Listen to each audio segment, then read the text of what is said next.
So we got this question to handle.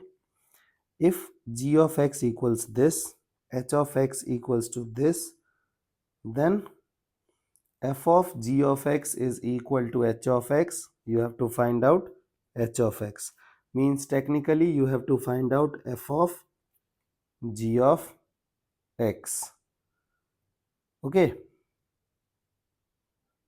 f of g of x. So can I say that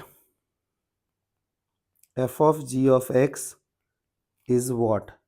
This would be function f. Okay, there must be some function f in which you guys have replaced x with g of x, correct? And at the end you got this as the result. Okay, and we got h of x.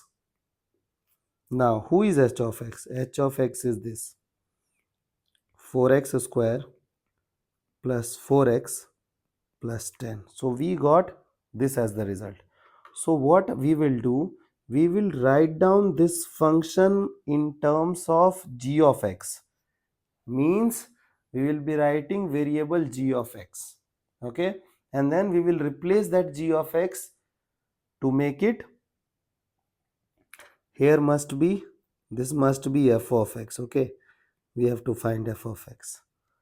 So we will be replacing this variable with g of x. So look at this. Who is g of x? G of x is looking like this, 2x plus 1. And this is 2x ka whole square. So look at this, how we will manipulate. Can I write this thing as a square 2x whole square? So we have a square. Now this is 2ab. So 2 is 2, a is 2x. Now you already got 4x. So who will be b? B will be 1. So plus 1 ka square minus 1 ka square plus of 10. Now can we write this thing as 2x plus 1 whole square and plus of 9? Now be super slow. Now look at this. Who is this 2x plus 1? This 2x plus 1 is nothing but g of x ka square plus 9. So it is f of g of x. Now can I replace this g of x with x? Okay, so look at this, what we will get. We will get things as f of x equals x square plus 9. So we got our f of x.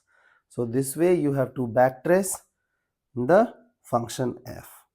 I hope the idea is clear and you got the approach, and hopefully you guys can handle similar situations.